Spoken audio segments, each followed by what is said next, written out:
বন্ধুরা, এমআরআই করতে গেলে কখনো কোনো ধাতু বা গহনা সঙ্গে করে নিয়ে যাওয়ার মতো ভুল করবেন না, কারণ এমআরআই মেশিনের কিছু অজানা রহস্য জানলে আপনারা অবাক হয়ে যাবেন।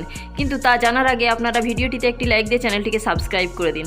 বন্ধুরা, এমআরআই মানে হলো ম্যাগনেটিক রেজোন্যান্স ইমেজিং। এমআরআই মেশিনে সাধারণত পাওয়ারফুল চুম্বকের সাহায্যে মানুষের শরীরের ক্রিটিক্যাল জায়গাগুলোর একটা ইমেজ বা ফটো বানানো হয়। এমআরআই মেশিনের ম্যাগনেটিক পাওয়ার খুব বেশি।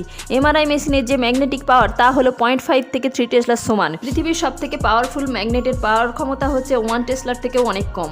ওই মেশিনের আশেপাশে যদি কোনো ধাতু থাকে তো মেশিনের চুম্বকীয় শক্তির ফলে খুব দ্রুত সেটা মেশিনের ভেতরে চলে যায়, আর সেটাকে বের করা খুব মুশকিল হয়ে যায়। এমনকি মানুষের শরীরের ভিতরেও যদি কোনো ধাতু থাকে তাহলে এমআরআই মেশিন মানুষের শরীরকে ফেড়ে সেই ধাতু নিজের দিকে টেনে নেয়।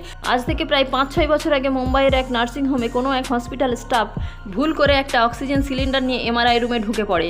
সেই রুমে ঢোকার সঙ্গে সিলিন্ডার সহ ওই স্টাফ এমআরআই মেশিনে ঢুকে পড়ে এবং সঙ্গে সঙ্গে তার